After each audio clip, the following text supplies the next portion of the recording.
Hello friends, good morning and welcome back again. જો આજની આ વિડીયોની વાત કરીએ તો આજે તમે અત્યારે લગી રસિક સરે જે તમને શીખવાડી દીધું છે, ખાસ કરીને એક્ટિવ પેસિવ વોઇસ અને ડુ હેઝ ડાયરેક્ટ, તો આપણે એની જ ચર્ચા કરવા જઈ રહ્યા છીએ. એના પહેલા થોડીક એક્ઝામની ચર્ચા કરી લઈએ. તો તમારે આવતા મહિને ઇન ધ સેન્સ કે ઓગસ્ટની અંદર યુનિટ ટેસ્ટ આવી રહ્યો છે. તો આપણે એની અંદર ખાસ કરીને યુનિટ 1 અને 2 કે યુનિટ 1 ની અંદર કેન યુ ઇન્સ્ટોલ લવ અને +1 poem the sunrise on the Kanchenjunga and second unit નો રીડ 1 અનફોરગેટેબલ વોલ્ટ ડિઝની એટલું આપણે મૂકેલું છે. અને એની અંદર પણ આપણે ખાસ કરીને જે અત્યાર લગી તમને સૌથી વધારે મૂંઝવતો ટોપિક છે ડુ હેઝ ડાયરેક્ટેડ, આજે એનું હું થોડું શોર્ટમાં રિવિઝન કરવા જઈ રહ્યો છું. તો વિદ્યાર્થી મિત્રો આ પર ધ્યાન આપજો. આજનો આપણો ટોપિક છે do has directed. Do has directed. તો ડુ હેઝ ડાયરેક્ટેડ ની વાત કરીએ તો મિત્રો એમાં તમારે બંને ટાઈપના એક એક્ટિવ પેસિવ નો પણ પેરેગ્રાફ પૂછાય છે અને એક છે ચેન્જ ધ ટેન્સ નો. તો અહીંયા આગળ હું થોડું ચેન્જ ધ ટેન્સ ઉપર ફોકસ કરવા જઈ રહ્યો છું કે ચેન્જ ધ ટેન્સ ને જ્યારે પેરેગ્રાફ પૂછાય છે તો એમાં કેવી રીતે તમારે ચેન્જીસ એપ્લાય કરવાના હોય છે. તો એના માટે સૌથી પહેલા મિત્રો આપણે ત્રણ વસ્તુ ક્લિયર કરી લઈએ કે ભાઈ ટેન્સીસ આપણા ત્રણ વસ્તુ બેઝ હોય છે, ખાસ કરીને પ્રેઝન્ટ, એ જ રીતે વિદ્યાર્થી મિત્રો વાત કરીએ તો પાસ્ટ અને એ જ રીતે વાત કરીએ તો મિત્રો ફ્યુચર. તો આપણા ટેન્સીસ આ ત્રણ બેઝ હોય છે, પ્રેઝન્ટ, પાસ્ટ અને ફ્યુચર પાર્ટ. તો હવે જો આ ટેન્સીસોની વાત કરીએ તો એ ટેન્સીસોની અંદર મોટે ભાગે તમને વાક્ય રચના ખાસ ખબર પડવી જોઈએ. ઇન ધ સેન્સ કે વાક્યમાં આપણે બધા જાણીએ છીએ કર્તા અને કર્મના કોઈ દિવસ ચેન્જીસ નથી આવતા. મીન્સ કે કર્તાની જગ્યાએ આપણે કર્મ કરવાનું હોય એ તો એક્ટિવ પેસિવમાં, પણ કર્તા અને કર્મ મોટે ભાગે એવા ને એવા જ રહે છે. આપણા ચેન્જીસ મેઇન ખાસ એપ્લાય થાય છે ક્રિયાપદને લઈ, જે કઈ ટુ બી ના ફોર્મ છે એને લઈ, કાં તો જે કોઈ અન્ય શબ્દો વાક્યમાં આવે છે તેને લઈ. એના સિવાય કોઈ બીજા ચેન્જ ધ ટેન્સ ની અંદર કોઈ ચેન્જીસ આવતા નથી. પણ એની માટે તમને સેન્ટેન્સમાં કયું ક્રિયાપદ છે, કયા કાળને અનુલક્ષી છે એને સમજવું તમારે સૌથી વધારે આગળ જરૂરી થઈ જાય છે. તો એવી રીતે જો સૌથી પહેલા હું અત્યારે આગળ પ્રકાશ પાડવા જઈ રહ્યો છું, સિમ્પલ ટેન્સ ની વાત કરવા જઈ રહ્યો છું કે ત્રણે ત્રણ જે આપણા સિમ્પલ ટેન્સ છે કે simple present tense, simple past tense અને સિમ્પલ ફ્યુચર ટેન્સ. તો એ રીતે જો મિત્રો આપણે વાત કરીએ તો સૌથી પહેલા સિમ્પલ પ્રેઝન્ટ ટેન્સ ની વાત કરીએ તો સિમ્પલ પ્રેઝન્ટ ટેન્સ ની અંદર ક્રિયાપદનું મૂળ રૂપ આવે છે. ક્રિયાપદનું મૂળ રૂપ. હવે ક્રિયાપદનું મૂળ રૂપ હોય તો એની સાથે સાથે પણ જો ત્રીજો પુરુષ એકવચન વાક્યમાં એપ્લાય થયેલો હોય તો એ ક્રિયાપદની પાછળ s કાં તો es લાગેલું હોય. જેવી રીતે સપોઝ અત્યારે આપણે કહીએ કે ભાઈ એટ હોય છે, ઈટ, પણ ત્રીજો પુરુષ એકવચન હશે તો ઈટ્સ હશે. એવી રીતે સપોઝ આપણે કહીએ છે ડ્રિંક, જો ત્રીજો પુરુષ એકવચન હશે તો એની પાછળ હશે s તો ડ્રિંક્સ. આ રીતનું.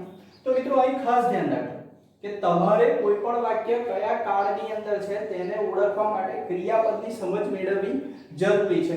હવે જ્યારે કોઈ પણ વાક્ય સાદા વર્તમાન કાળનું વાક્ય સાદા ભૂતકાળની અંદર ચેન્જ કરો છો તો તમારે અહીં આગળ V2 ઇન ધ સેન્સ કે ક્રિયાપદનું ભૂતકાળનું રૂપ એપ્લાય થાય છે. તો આપણે અહીં આગળ લખી શકીએ ક્રિયાપદનું ભૂતકાળનું રૂપ.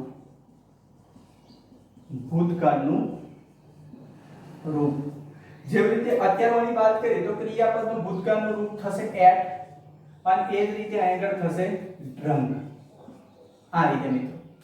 તો બીજી રીતે જોવા જઈએ તો આપણે એને V2 પણ કહી શકીએ છીએ કે આ રૂપને શું કહી શકીએ છીએ V2 અને એ જ રીતે આ રૂપને આપણે કહી શકીએ છીએ V1.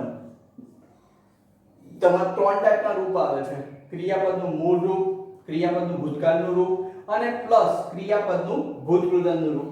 એ જ રીતે મિત્રો જો આપણે ફ્યુચરની વાત કરીએ કે જ્યારે આ ટેન્સને લઈને આપણે જ્યારે ફ્યુચરમાં જઈએ છીએ તો ફ્યુચરની અંદર મિત્રો ખાસ ધ્યાન રાખજો, ફ્યુચરને સો આઉટ કરવા માટે સૌથી પહેલા તમારે જરૂર પડશે શેલ અને વિલ ની.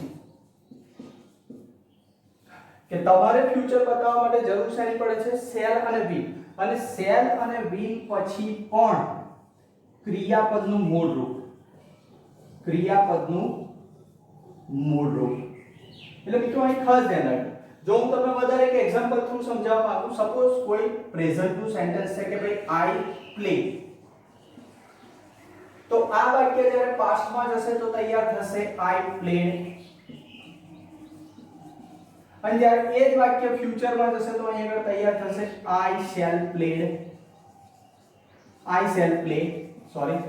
તો આ રીતે મિત્રો હું તમારો કહેવાનો મારો ઇન્ટેન્સ આ રીતનો છે. મીન્સ કે આની અંદર તમે future to present, present to future, past to present, past to future કોઈ પણ દિશામાં એપ્લાય કરી શકો છો. મીન્સ કે ટેન્સ કોઈ ભૂતકાળનું વાક્ય છે તો એને સીધું ઉઠાવીને આપણે વર્તમાનમાં કે ભવિષ્યમાં લઈ જઈ શકીએ છીએ. ભવિષ્યનું કોઈ વાક્ય છે તો એને ઉઠાવીને સીધું વર્તમાનમાં લાવી શકીએ છીએ. સેમ કન્ડિશન અહીં આગળ કહી છે. એટલે મિત્રો આ એક વસ્તુ હું સમજાવવા માંગુ છું. તે બીજી એક વાત કરીએ તો વર્તમાન કાળની અંદર જ્યારે તમે કોઈ પણ પ્રશ્ન વાક્ય કે નકાર વાક્ય હોય છે, સાદા વર્તમાન કાળની અંદર કોઈ પણ વાક્ય નકાર કે પ્રશ્ન વાક્યની વાત કરો ત્યારે એમાં મોટે ભાગે વપરાયેલું હોય છે ડુ કાં તો ડઝ, અને પ્લસ આવે છે નોટ. જો પ્રશ્ન વાક્ય હશે તો ડુ કે ડઝ એટલું જ વપરાયેલું હશે અને નોટ, અને ત્યાર પછી હોય છે ક્રિયાપદનું મૂળ રૂપ. મીન્સ કે આપણે કહી શકીએ V1. હવે આ વાક્ય જ્યારે પાસ્ટમાં ગયું તો પાસ્ટમાં જાય તો ડુ ડઝ ની માટે તમે એપ્લાય કરો છો ડીડ, ત્યાર પછી નેગેટિવ સેન્ટેન્સ હશે તો એપ્લાય કરશો નોટ. પણ ત્યાર પછી મિત્રો અહીં ખાસ ધ્યાન રાખવાનું છે કે જ્યારે તમે વાક્યમાં ડીડ નો ઉપયોગ કરી લો છો તો એ વાક્યમાં જે કોઈ ક્રિયાપદ હોય છે V1 મીન્સ કે ક્રિયાપદ એના મૂળ રૂપમાં પાછું આવે છે. સપોઝ આપણે એ જ રીતે કહીએ કે સપોઝ આ સેન્ટેન્સ છે તો આ સેન્ટેન્સને અત્યારે હું અહીં આગળ કહીશ કે I do not play, I do not play. પણ આ જ વાક્ય જ્યારે જો ભૂતકાળમાં એપ્લાય થયું તો અહીં આગળ તૈયાર થશે I did not play. In the sense કે આ જે કોઈ ક્રિયાપદ છે તે તેના મૂળ રૂપમાં રહે છે. કેમ? કારણ કે આપણે ઓલરેડી આગળ શું વાપરી દીધું છે? ડીડ વાપરી દીધું છે. એટલે જ્યારે જ્યારે વાક્યમાં ડીડ આવતું હોય તો એના પછી જે કોઈ ક્રિયાપદ એપ્લાય થતું હોય હંમેશા કયા રૂપમાં હોય? મૂળ રૂપની અંદર. એટલે મિત્રો અહીં ખાસ ધ્યાન રાખજો, અહીં ભૂલ પડવાની શક્યતાઓ વધી જાય છે. એવી જ સેમ વસ્તુ પ્રશ્ન વાક્યમાં. સપોઝ કોઈ પ્રશ્ન છે do I play, do I play, આ સાદા વર્તમાન કાળનો છે. જો આ પ્રશ્ન ભૂતકાળમાં ગયો તો અહીં આ રીતનું જનરેટ થશે, sorry did I played, sorry did I play, અને પાછળ આવી ગયો ક્વેશ્ચન માર્ક. એટલે મિત્રો આ રીતે આવે છે. એટલે જરૂરી નથી કે વાક્ય તમને સાદે સીધે સાદું પૂછે, પ્રશ્ન વાક્ય પણ પૂછી શકે છે, નકાર વાક્ય પણ પૂછી શકે છે. એટલે આ જગ્યાએ મિત્રો ખાસ ધ્યાન રાખજો. એવી રીતે મિત્રો જો હજુ પણ આપણે આગળ વાત કરીએ તો ઘણી બધી વખત સાદા વર્તમાન કાળના વાક્યમાં એમ ઇઝ આર વપરાયેલા હોય છે. હવે તમને ઓલરેડી હું 11 માં આ બધી વસ્તુ ક્લિયર કરી ચૂક્યો છું. જ્યારે આપણે ટેન્સીસ ચલાયા હતા ત્યારે આ બધી વસ્તુ ઓલરેડી આપણે 11 સ્ટાન્ડર્ડ ની અંદર ક્લિયર કરી દીધી છે. એટલે જો એમ ઇઝ આર ની વાત કરીએ તો જ્યારે તમે સાદા વર્તમાન કાળની અંદર એમ ઇઝ આર નો ઉપયોગ કરશો તો મોટે ભાગે તમારે ક્રિયાપદ એમ ઇઝ આર પછી હશે કાં તો નાઉન કાં તો હશે એડજેક્ટિવ. હવે તમે બધા જાણો છો કે ભાઈ નામની જગ્યાએ જે વપરાય એને આપણે નામ કહીએ છીએ. મીન્સ કે કોઈ છોકરો છે, શ્લોક છે, શ્લોકની જગ્યાએ હી વાપર્યું તો એ એક નાઉન થઈ ગયું કહેવાય. ટીચર એક નાઉન છે તો એ ટાઈપનું. અને સેમ વસ્તુ એડજેક્ટિવ, વિશેષણો તમે બધા જાણો છો તો એ વિશેષણોનો ઉપયોગ અહીં આગળ પોસિબલ છે. તો એ જ્યારે આવો કોઈ વાક્ય હોય છે તો એમાં નાઉન થી એડજેક્ટિવ તો ચેન્જ નથી થતું, પણ એની જગ્યાએ આપણે એમ ઇઝ આર ની જગ્યાએ આગળ શું એપ્લાય કરીશું? વોઝ કાં તો વોટ, અને પ્લસ જે રીતે નાઉન અને એડજેક્ટિવ જેના જે હતા એના એ જ તમારે મૂકી દેવાના છે. એટલે અહીં આગળ આવશે નાઉન કાં તો એડજેક્ટિવ. સેમ કન્ડિશન મિત્રો. એ જ વસ્તુ આપણે આગળ ફ્યુચરમાં લઈ ગયા તો ફ્યુચરમાં થોડીક કન્ફ્યુઝન છે, પણ એટલી બધી એ નથી કે જે સમજ ના આવે. ફ્યુચરની અંદર ખાસ મિત્રો ધ્યાન રાખજો શેલ અને વિલ પ્લસ બી અને પ્લસ નાઉન કાં તો એડજેક્ટિવ. આ રીતે મિત્રો અહીં આ વસ્તુ પોસિબલ છે. એટલે ધ્યાન રાખજો મિત્રો, અહીં આગળ એક ભૂલ પડવાની શક્યતાઓ વધી જાય છે. આ પોઈન્ટ ઉપર બધા ચેન્જ તો કરી દે છે પણ બી મૂકવાનું રહી જાય છે, એને લીધે સેન્ટેન્સ ખોટું થઈ જાય. એટલે મિત્રો અહીં આગળ એક ખાસ ધ્યાન રાખજો કે અહીં આગળ તમારી ભૂલ ના આવે. એ જ રીતે જો મિત્રો હજુ આગળ વધીએ તો આપણે યાદ રાખજો એમ ઇઝ આર પછી 3 ટાઈપની વસ્તુ એપ્લાય થશે આ જગ્યા ઉપર. એ હું તમને આગળ જતા શીખવાડું છું. આગળ જઈએ તો ઘણી બધી વખત સાદા વર્તમાન કાળની અંદર આપણે બીજી રીતે જોવા જઈએ તો હેવ અને હેઝ, હેવ અને હેઝ મિત્રો જો થોડું પાછળ જઈને યાદ કરીએ તો હેવ હેઝ નો ઉપયોગ આપણે સાદા વર્તમાન કાળમાં ક્યારે કરી શકીએ? માલિકી દર્શાવવા માટે. Yes, this is the point કે ભાઈ માલિકી દર્શાવવા માટે તમારે હેવ હેઝ નો ઉપયોગ સાદા વર્તમાન કાળમાં કરી શકો છો કે આઈ હેવ અ કાર, મારી પાસે ગાડી છે, બરાબર. તો સેમ કન્ડિશન પણ અહીં આગળ હેવ હેઝ પછી એપ્લાય શું થયું હશે? નાઉન. એટલે મિત્રો આ એક વસ્તુ ધ્યાન રાખવા જેવી છે. તો એ જ વસ્તુ જ્યારે પાસ્ટમાં ગઈ તો હેવ હેઝ ની જગ્યાએ એપ્લાય થશે હેડ અને પ્લસ એપ્લાય થશે નાઉન. અને એ જ વસ્તુ મિત્રો જો ફ્યુચરમાં ગઈ તો શેલ વિલ પ્લસ હેવ અને પ્લસ નાઉન. તો આ વસ્તુ ખાસ ધ્યાન રાખજો. ઇન ધ સેન્સ કે તમારે આગળ ચેન્જીસ એપ્લાય થાય છે. યાદ રાખજો મિત્રો, આપણે બીજું કઈ નહીં બદલતા, આપણે ખાલી ક્રિયાપદો અને જે ટુ બી ના ફોર્મ છે એમાં જ ચેન્જીસ કરી રહ્યા છે. એટલે આ વસ્તુ મિત્રો ખાસ ધ્યાન રાખજો, કારણ કે આ જગ્યા એવી છે, સાદો વર્તમાનકાળ, સાદો ભૂતકાળ અને સાદો ભવિષ્યકાળ એક એવી જગ્યાઓ છે જ્યાં સૌથી વધારે ભૂલ આવવાની શક્યતા છે. અને હજુ જો એક ચર્ચા કરવા જઈએ તો અહીં આગળ ધ્યાન આપો કે મેં તમને કહ્યું ઓલરેડી આપણે એક જગ્યાએ એમિઝાર વાપરી લીધું. હું અત્યારે બીજી વાત કરું છું કે ભાઈ એમિઝાર અને ત્યાર પછી ક્રિયાપદનું ભૂતકૃદન પાસ્ટ પાર્ટિસિપલ, આપણે એને બીજા શબ્દોમાં કહીએ તો V3. આ રીતે યાદ કરો કે એમિઝાર પછી ક્રિયાપદનું ભૂતકૃદન ક્યારે વપરાય? તો એમિઝાર પછી ક્રિયાપદનું ભૂતકૃદન ક્યારે વપરાય? તો એમિઝાર પછી ક્રિયાપદનું ભૂતકૃદન એ પેસિવ વાક્ય રચનામાં વપરાતું હોય છે. એટલે ધ્યાન રાખજો મિત્રો, અહીં ભૂલ પડવાની શક્યતાઓ વધી જાય છે. ઘણા બધા એવું કહેતા હોય કે ભાઈ એમિઝાર પછી ક્રિયાપદનું ભૂતકૃદન કન્ફ્યુઝ થઈ જાય છે. એ લોકો એમિઝારના તો ચેન્જીસ કરે જ છે પણ જોડે જોડે ક્રિયાપદનું ભૂતકૃદન થી બદલી નાખે છે. એટલે એ બદલવાનું હોય જ નહીં. એ સેમ કન્ડિશન અહીં આગળ એપ્લાય થઈ. વોઝ કા તો વર પ્લસ V3 ક્રિયાપદનું ભૂતકૃદન. હું અહીં સાઈડમાં લખી દઉં છું મિત્રો, પેસિવ રચના છે, પેસિવ વોઇસ. તો સેમ કન્ડિશન અહીંયા પણ પેસિવ એપ્લાય થયો. અને એ જ રીતે મિત્રો આગળ જઈએ તો જ્યારે એ જ વાક્ય ભવિષ્યકાળમાં ગયું તો શેલ કા તો will પ્લસ બી અને પ્લસ ક્રિયાપદનું ભૂતકૃદન મીન્સ કે V3.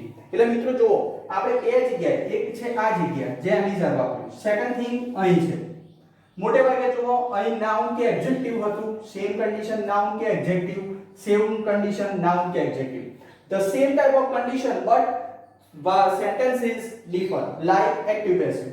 કે અહીં આગળ એમિઝાર પછી ક્રિયાપદનું ભૂતકૃદન છે, સેમ કન્ડિશન અહીં એપ્લાય થયેલી છે અને સેમ કન્ડિશન અહીં એપ્લાય થયેલી છે. એટલે મિત્રો આ વસ્તુ તમારે ધ્યાન રાખવું પડશે. કેમ? કારણ કે ભૂલ આવવાની શક્યતાઓ સૌથી વધારે થાય છે. ઓકે મિત્રો, તો હવે આગળ વધીએ.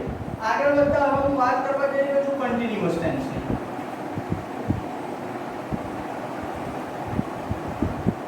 Continuous tense. તો કન્ટિન્યુઅસ ટેન્સની જો મિત્રો આપણે વાત કરીએ તો કન્ટિન્યુઅસ ટેન્સ તો આપણે જાણીએ છીએ એકદમ ઈઝી છે. મેં તમને કહ્યું કે કોઈ પણ વાક્યને ચેન્જ કરવા માટે સૌથી પહેલા વાક્યની ઓળખ થવી જરૂરી છે. વાક્ય કયા કાળની અંદર આવેલું છે અને એની એ તમને હિન્ટ મેં શીખવાડેલી હતી કે વાક્ય આપણે બે રીતે ઓળખી શકીએ છીએ. ખાસ કરીને મિત્રો ધ્યાન રાખજો, વાક્ય આપણે કઈ બે રીતે ઓળખી શકીએ? તો ખાસ મિત્રો ધ્યાન રાખ, વાક્ય ઓળખાય એક ક્રિયાપદ ઉપરથી અને બીજું છે અન્ય શબ્દો. તમને ફિલિંગ ધ બ્લેન્ક્સ, તમે નાના સ્ટાન્ડર્ડમાં હતા ત્યારે આ ટાઈપની ફિલિંગ ધ બ્લેન્ક્સ તમે ઓલરેડી ફેસ કરી ચૂક્યા છો મિત્રો.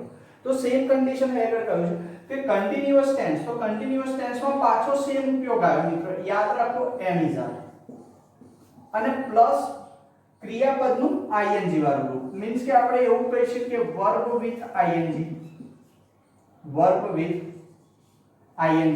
તો આ મિત્રો ખાસ ધ્યાન રાખજો કે જ્યારે ચાલુ વર્તમાન કાળનું તમે કરો છો તો તમારે આ બે વસ્તુ પર ખાસ ફોકસ કરવાનું છે. એમિઝાર પછી જો ક્રિયાપદનું ing વાળું રૂપ હોય તો સમજવાનું છે ચાલુ વર્તમાન કાળ. સપોઝ એમિઝાર પછી નાઉન કે એડજેક્ટિવ આવશે તો તમારે સમજવાનું છે સાદો વર્તમાન કાળ. અને સપોઝ એમિઝાર પછી જો ક્રિયાપદનું ભૂતકૃદંત આવે છે મીન્સ કે V3 તો મિત્રો સમજો સાદા વર્તમાન કાળનું પેસિવ વાક્ય, જે મેં તમને આગળ ઓલરેડી સમજાવ્યું. હવે આ જ વાક્ય જ્યારે પાસ્ટ ની અંદર જશે તો અહીં આગળ તૈયાર થશે વોઝ કા તો વર અને પ્લસ વર્બ વિથ ing અને સેમ કન્ડિશન મિત્રો એ જ રીતે ફ્યુચર ની વાત કરીએ તો shall will shall કા તો will પ્લસ be અને પ્લસ ક્રિયાપદનું ing વાળું રૂપ એટલે સીધો ટેન્સ છે મિત્રો ખાસ ધ્યાન રાખો સપોઝ આપણે એવું કહી શકીએ જો હું સેન્ટેન્સનું એક્ઝામ્પલ મૂકું તમારા લોકો માટે તો હું કહી શકું કે ભાઈ I am playing same condition આ વાક્ય ભૂતકાળમાં કહ્યું તો I was playing અને સેમ કન્ડિશન આ વાક્ય ભવિષ્યકાળમાં કહ્યું તો I will આપણે shall લઈએ I shall be playing આ રીતનું મિત્રો તો આ રીતના ચેન્જીસ તમારા ત્રણેય વાક્યની અંદર એપ્લાય થતા હોય છે જો મોટે ભાગે પ્લેઇંગ એવું ને એવું જ છે બધી જગ્યાએ I એવો ને એવો જ છે જે કઈ ચેન્જીસ આયા am was અને shall be સેમ કન્ડિશન મિત્રો હા પછી ઘણી બધી વખત ચેન્જ ધ ટેન્સ માં ડુ હેઝ ડાયરેક્ટ ની અંદર ઘણી બધી વખત ચાલુ વર્તમાન કાળ મીન્સ કે ચાલુ કાળની પેસિવ વાક્ય રચના પણ મૂકવામાં આવે છે તો જો પેસિવ વાક્ય રચના હશે તો એમાં મોટે ભાગે આ રીતનું હશે am is are plus being અને પ્લસ v3 મીન્સ કે ક્રિયાપદનું ભૂતકૃદનનું રૂપ તો એ જ કન્ડિશન જ્યારે પાસ્ટમાં ગઈ તો યાદ રાખજો મિત્રો was કા તો were પ્લસ being અને પ્લસ v3 મીન્સ કે ક્રિયાપદનું ભૂતકૃદન હા અહીંયા એક કન્ડિશન યાદ રાખજો મિત્રો કે ચાલુ ભવિષ્ય કાળનું પેસિવ વાક્ય બનતું નથી મીન્સ કે અહીં આગળ પેસિવ રચના પોસિબલ નથી હું અહીં લખી દઉં છું પેસિવ બનતું નથી તો મિત્રો ક્લિયર થઈ ગયું તો આ વાક્ય રચનાઓ શેની છે પેસિવ વાક્ય રચનાઓ છે યાદ રાખજો મિત્રો આ બધી વાક્ય રચનાઓ કઈ મેં લખી નીચે પેસિવ હવે મિત્રો આગળ વાત કરીએ તો આ થઈ કન્ટીન્યુઅસ ની વાત તો એ જ રીતે મિત્રો જો આગળ વાત કરીએ તો હવે ટેન્સ આવે છે પરફેક્ટ તો પરફેક્ટ ટેન્સ ની જો આપણે વાત કરીશું મિત્રો તો પરફેક્ટ ટેન્સ ની અંદર ખાસ મોટે ભાગે જેવી રીતે આપણે મેં તમને કહ્યું એવીઝ અને જેવી રીતે બે ત્રણ ઉપયોગો છે એવી રીતે સેમ કન્ડિશન હેવ હેઝ નો ઉપયોગ આવશે અહીં આગળ કે અહીં હું કહી શકું હેવ કા તો હેઝ પ્લસ ક્રિયાપદનું ભૂતકૃદન મીન્સ કે v3 એટલે મિત્રો અહીં એક ધ્યાન રાખજો કે સપોઝ હું અત્યારે કહી શકું છું કે I have lost my pen I have just નથી લેતો ચલો I have lost my pen થઈ ગયું તો આ જ વાક્ય જ્યારે ભૂતકાળમાં જશે તો had પ્લસ ક્રિયાપદનું ભૂતકૃદન મીન્સ કે આપણે કહી શકીએ v3 તો same condition I had lost my pen have ની જગ્યાએ શું થઈ જશે had અને જ્યારે એ જ રીતે ફ્યુચરમાં જાય છે તો ફ્યુચરમાં યાદ રાખજો shall કા તો will પ્લસ have અને પ્લસ v3 મીન્સ કે ક્રિયાપદનું ભૂતકૃદન મિત્રો અહીં ખાસ ધ્યાન રાખજો અહીં ગમે તે થાય have જ આવે ઘણા બધા વિદ્યાર્થીઓ ત્રીજો પુરુષ એકવચન જોઈને ઘણી વખત has પણ ઉપયોગ કરે છે એટલે મિત્રો અહીં ખાસ ધ્યાન રાખજો અહીં એક ભૂલ પડવાની શક્યતાઓ વધતી જાય છે એટલે અહીં આગળ ધ્યાન આપજો મિત્રો કે આ ટાઈપની ભૂલ ના પડી જાય હવે જો આ જ વાક્યની અંદર આપણે પેસિવ ની વાત કરીએ મેં તમને કહ્યું હેવ હેઝ પછી એક નાઉન પણ વપરાય છે જે આપણે સાદા વર્તમાન કાળમાં યુઝ કરવાનો છે બરાબર તો હવે જો પેસિવ વાક્ય રચનાની વાત કરીએ મિત્રો તો પેસિવ ની આપણે કહી શકીએ એક જ મિનિટ મિત્રો તો પેસિવ વાક્ય રચના કેવી તૈયાર થશે હેવ કા તો હેઝ પ્લસ been અને પ્લસ ક્રિયાપદનું ભૂતકૃદન same condition had plus been અને પ્લસ ક્રિયાપદનું ભૂતકૃદન અને સેમ કન્ડિશન મિત્રો હજુ આગળ જઈએ છે તો shall be plus have plus been અને પ્લસ ક્રિયાપદનું ભૂતકૃદન. તો આ બધી વાક્ય રચનાઓ કઈ થાય મિત્રો?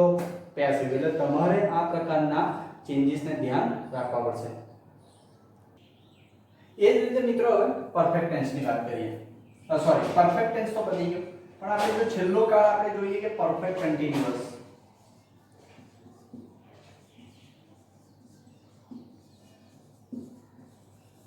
તો યસ, પરફેક્ટ કન્ટીન્યુઅસ ની જો મિત્રો હું વાત કરું, પરફેક્ટ કન્ટીન્યુઅસ ની મિત્રો અંદર યાદ રાખજો કે હેવ અને હેઝ, ધેન આફ્ટર બીન અને than after verb with ING. તો આ એક વાક્ય રચના ખાસ મગજમાં રાખજો. હેવ હેઝ પ્લસ બીન અને પ્લસ ક્રિયાપદનું આઈએનજી. સેમ કન્ડિશન આમાં હેડ પ્લસ બીન અને પ્લસ ક્રિયાપદનું આઈએનજી. અને સેમ કન્ડિશન ફ્યુચર ની અંદર વાત કરીએ તો પણ તે પોસિબલ છે કે shall will plus have plus been અને પ્લસ ક્રિયાપદનું આઈએનજી. બરાબર મિત્રો? તો આ થઈ ગઈ પરફેક્ટ કન્ટીન્યુઅસ. અને યાદ રાખજો, પરફેક્ટ કન્ટીન્યુઅસના કોઈ ટેન્સનું પેસિવ કન્સ્ટ્રક્શન થતું નથી. મીન્સ કે એનું પેસિવ વાક્ય બની શકે નહીં. એટલે મિત્રો આ થયા આપણા આટલા ચેન્જીસ. હવે તો બીજું થોડું તમને રિમાઇન્ડ કરાવું તો મેં તમને જ્યારે ટેન્સીસ શીખવાડ્યા મેં તમને કહ્યું ભૂતકાળ બે રીતના છે. ભૂતકાળ બે રીતના છે. એક નજીકનો છે, એક દૂરનો છે. આપણે નજીકનો ભૂતકાળ મોટે ભાગે સૂચવવા માટે આપણે યુઝ કરીએ છીએ simple past tense, simple past. અને એ જ રીતે મિત્રો જો દૂરનો ભૂતકાળ સૂચવવો હોય તો આપણે લોકો યુઝ કરીએ છીએ પાસ્ટ પરફેક્ટ. Past perfect. તો અહીં આગળ મિત્રો જો થોડું ધ્યાન આપો તો અહીં આગળ જે નિયમ છે એ એક્ચ્યુઅલી આપણે ઇનડાયરેક્ટ સ્પીચના નિયમો છે. આપણે એવું કહીએ ઇનડાયરેક્ટ સ્પીચની અંદર તમે જાણો છો કે સિમ્પલ પાસ્ટ ટેન્સનું મોટે ભાગે શું થઈ જાય છે? Past perfect tense. કે સપોઝ અત્યારે હું કોઈ વસ્તુ તમને કહું છું કે આઈ પ્લેડ, તો આવા વાક્યને જ્યારે દૂરનો ભૂતકાળ સૂચવવો હશે તો તમારે વાક્ય અહીંયા તૈયાર થશે આઈ હેડ પ્લેડ. બરાબર મિત્રો? એ જ રીતે જો હજી આગળ વાત કરીએ કે અહીં આગળ તમને કહ્યું છે આઈ ડીડ નોટ પ્લે, તો એ જ સેન્ટેન્સ આગળ જતા શું તૈયાર થશે? આઈ હેડ નોટ પ્લેડ. એટલે અહીં આ બે જગ્યા ઉપર ભૂલવાની શક્યતા વધી જાય છે. બરાબર? કારણ કે તમે હેડ વાપરશો એટલે જોડે કમ્પલસરી ક્રિયાપદનું કેવું રૂપ વાપરવું પડશે? ભૂતકૃતનું. જ્યારે એ જ કન્ડિશન આવી કે ડીડ આવ્યો એટલે ક્રિયાપદનું કેવું રૂપ આવ્યું? મૂળ રૂપ આવ્યું. એટલે આ બે વચ્ચે ખાસ મિત્રો ડિફરન્સ યાદ રાખજો. એવી જ રીતે હજુ આપણે જો વાત કરીએ કે વોઝ વર, વોઝ કાં તો વર. હવે વોઝ વર ની પાછળ બીજી બે કન્ડિશન. વોઝ વર ની પાછળ જો એક રીતે જોવા જઈએ તો ક્રિયાપદનું આઈએનજી વાળું રૂપ આવે તો ચાલુ ભૂતકાળ. અને સપોઝ ક્રિયાપદની પાછળ નાઉન કે એડજેક્ટિવ આવે છે તો શું સમજશો મિત્રો? નાઉન કે એડજેક્ટિવ તો સમજી લેજો એ કયો કાળ થયો કહેવાશે? સાદો ભવિષ્યકાળ. તો એ જ કન્ડિશન અહીં આગળ ગઈ તો જો વોઝ વર આપેલું છે તો હેડ બીન. બસ આ ધ્યાન રાખવાનું છે. જો આઈએનજી વાળું રૂપ હોય તો એ બેઠું આઈએનજી વાળું રૂપ મેળવાનું છે અને કાં તો પછી નાઉન કાં તો એડજેક્ટિવ. બસ આટલું ધ્યાન તમારે રાખવાનું છે. તો અહીં આગળ તમને ખબર પડી જોઈએ મીન્સ કે આ બે ટેન્સ છે, એક દૂરનો છે, એક નજીકનો છે તો એક દૂરનો છે. ઘણી બધી વખત આ ટાઈપનો પણ પેરેગ્રાફ તમારા લોકોને એક્ઝામની અંદર પૂછાઈ શકે છે. એટલે આનો પણ આઈડિયા હોવો તમારા માટે કેવો છે? જરૂરી છે. હવે મિત્રો બીજી જો થોડીક આગળ ચર્ચા કરીએ તો કે મેં તમને વાત કરી, હવે હું વાત કરવા જઈ રહ્યો છું મોડલ્સ. મેં તમને જ્યારે 11th ની અંદર શીખવાડેલું ટેન્સીસ શીખવાડ્યા ત્યારે મેં તમને કહ્યું મોડલ્સ ટુ ટાઈપના છે. એક છે પરફેક્ટ અને બીજો કયો છે? સિમ્પલ. હવે જો મોડલ્સ ની અંદર વાત કરીએ કે મોડલ્સ ની અંદર પણ ખાસ ધ્યાન રાખજો મિત્રો. જો આપણે વાત કરીએ મોડલ્સ ની તો મોડલ્સ ની અંદર શું ધ્યાન રાખવાનું? જો સિમ્પલ મોડલ ઓક્સિલરીઝ નો યુઝ થયો હશે, આપણે આગળ કહીએ કે ભાઈ ચલો સિમ્પલ મોડલ ઓક્સિલરીઝ નો યુઝ થયો હશે તો અહીં આગળ સૌથી પહેલા હશે મોડલ ઓક્સિલરીઝ અને ત્યાર પછી હશે ક્રિયાપદનું મૂળ રૂપ, મીન્સ કે આપણે કહી શકીએ V1 બરાબર, કાં તો કહી શકીએ મેઇન વર્બ, એક આ બરાબર. એ જ રીતે જો કોઈ પણ મોડલ ઓક્ઝિલરીઝ હશે પરફેક્ટ, તો પરફેક્ટ મોડલ ઓક્ઝિલરીઝ ની જો આપણે વાત કરીએ તો એનું સેન્ટેન્સનું ફોર્મેશન આ રીતનું હશે કે મોડલ ઓક્ઝિલરીઝ, ત્યાર પછી હેવ અને ત્યાર પછી ક્રિયાપદનું ભૂતકૃદંત બરાબર. આગળ વચ્ચે ખાસ યાદ રાખજો, તમે આ બે ફોર્મેશન સરખાવવા હોય તો જો સિમ્પલ છે તો સિમ્પલ ફ્યુચર ટેન્સ સાથે સરખાવી શકો છો, અને પરફેક્ટ છે તો perfect future, same type of formation. અહીં આગળ ખાસ ધ્યાન રાખજો મિત્રો આ બે વસ્તુઓનું. બે ટાઈપની મોડલ ઓક્ઝિલરીઝ છે. જો મોડલ ઓક્ઝિલરીઝ પછી ક્રિયાપદનું મૂળ રૂપ આવે છે તો એ સિમ્પલ થઈ કહેવાય, અને જો મોડલ ઓક્ઝિલરીઝ પછી હેવ અને પ્લસ ક્રિયાપદનું ભૂતકૃદંતનું રૂપ આવે છે તો સમજવાની પરફેક્ટ. એટલે કહું છું અહીં આગળ થોડું ધ્યાન આપો, બસ 2 મિનિટ, કે અહીં આગળ આપણે વાત કરીએ કે કોઈ જગ્યાએ તમને આવ્યું છે શેલ્વી, જો એને ભૂતકાળમાં લઈ જવાનું થાય તો એનું થાય વુડ. આ એક ખાસ ધ્યાન રાખજો, અહીં ઘણા બધાની ભૂલ થાય છે, ઘણા બધા શેરનું શુડ કરી દે છે, એટલે આ જગ્યાએ ભૂલ ના પડે એનું ખાસ ધ્યાન રાખજો મિત્રો બરાબર. એ જ રીતે આગળ કહીએ કેન, તો એનું ભૂતકાળ થઈ ગયું કુડ. એ જ રીતે છે મે, તો મેનું ભૂતકાળ થઈ ગયું માઇટ.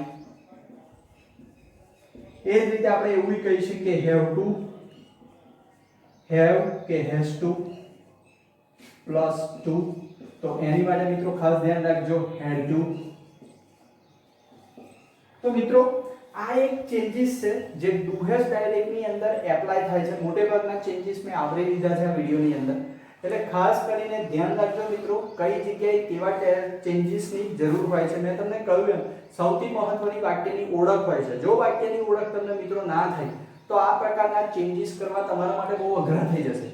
એટલે કોઈ પણ વાક્યની અંદર તમારે સૌથી વધારે ફોકસ એ કર્તા અને કર્મ ઉપર નથી કરવાનું, પણ એ વાક્યમાં કેવા ક્રિયાપદના રૂપો ઉપયોગમાં આવ્યા છે તેની ઉપર ખાસ ફોકસ કરજો બરાબર. અને હજુ પણ કોઈ ક્વેરી હોય તો તમે કોમેન્ટ બોક્સની અંદર જણાવી શકો છો. Thank you very much.